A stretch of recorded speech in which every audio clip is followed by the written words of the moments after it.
السلام علیکم خوانندگان دانایکان من.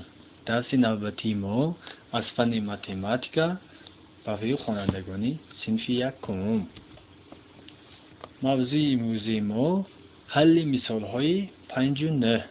دوام موضوع از قسم‌ها بتون و از بتون حصه‌ها را حاصل کردن. صفحه 133. سنجش وظیفه خانگی. با شمایان مثال 4 قیمت افاده ها را حساب کردن وظیفه کرده داده شده بود. بیاید در یک جایگی میسنجیم. از عدد 90 عدد 30 را طرح کنیم. حاصل طرح ما بله خوانندگان عزیز با 60 برابر است. از عدد 70 عدد 10 را طرح کنیم. قیمت افاده ما آفرین 60 می باشد. از عدد 60 عدد 20 را طرح کنیم. قیمت افاده ما 40 می باشد. از عدد 70 عدد 50 را طرح کنیم. قیمت افاده ما بله 20 می باشد. از عدد 60 عدد 40 را طرح کنیم. حاصل طرح ما آفرین با 20 برابر است. از عدد 60 عدد 30 را طرح کنیم. حاصل طرح ما بله خوانندگان با 30 برابر است. وظیفه اجرا نموده شمایان هم مثل در اکران بوده باشد.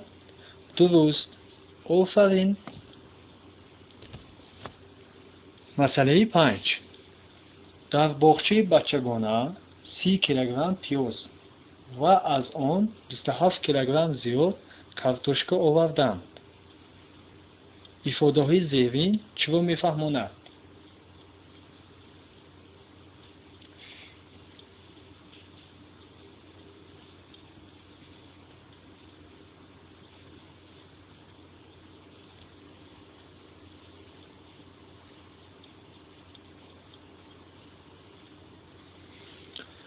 آفرین خوانندگان عزیز. افاده یکم در باغچه بچگانه چقدر کارتوشکا بودنش با یعنی 57 کیلوگرم کارتوشکا بوده است.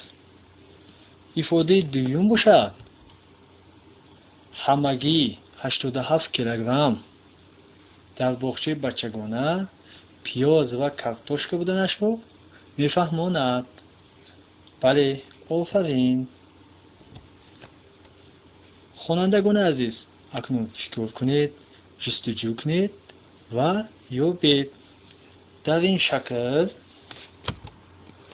قیمت افاده داده شده است. قیمت افاده 83. کدام از شکل ها قیمت افاده با 83 برابر است؟ آفرین شکل کلان ترین. با عدد 80 عدد 3 رو جمع کنیم. حاصل جمع ما 83. با عدد 20 عدد 5 رو جمع کنیم. حاصل جمع ما 25. از عدد 23 عدد 3 رو طرح کنیم. قیمت افاده ما با 20 برابر است. بله.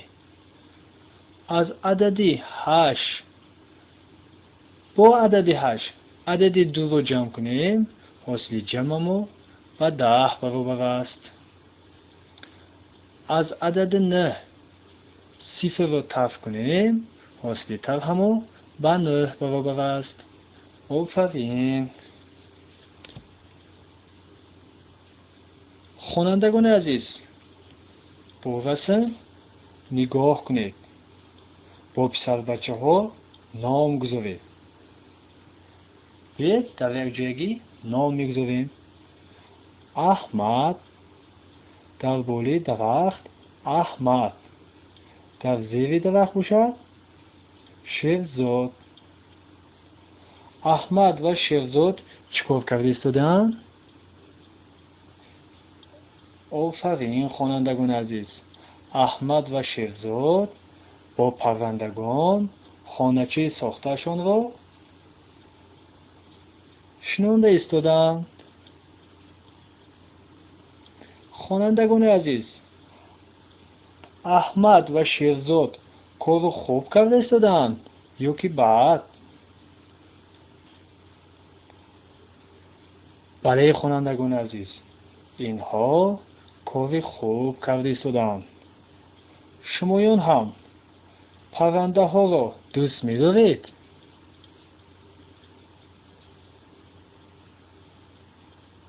بله خوانندگان عزیز، ما باید پرنده ها را دوست داشتنمان لازم است. با آنها لانه ها ساختنمان لازم است. با آنها دان دادنمان لازم است. آفرین خوانندگان عزیز. انا اکنون شرط مسئله را خوانید و حل کنید. بچه ها برای پرندگان در 2 روز 28 تا خانچه ساختند. آنها 8 تا خانچه را آویخته ماندند. بچه ها باز چند تا خانچه را آویختنشان لازم؟ باز یک بار دیگر خوانید و حل کنید.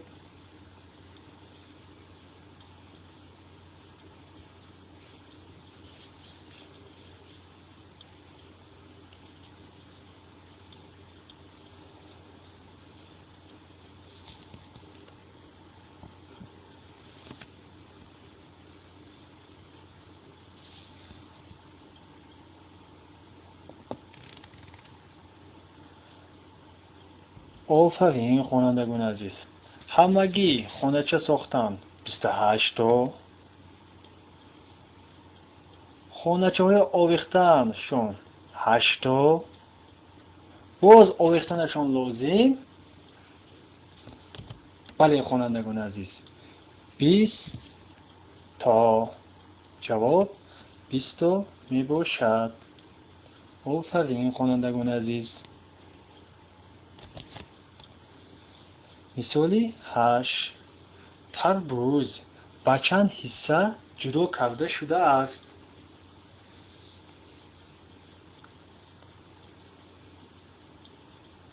آفرین خوانندگان عزیز. تربوز این یک تا بوتون است. بوتون. تربوز را به 4 حصه برابر تقسیم کرده شده است. انا اکنون 4 حصه برابر را یک جای کنیم، 1 تا بوتون حاصل می شود. آفرین خوانندگان عزیز. وظیفه خانگی. مثال 9. قیمت ifade ها را حساب کنید.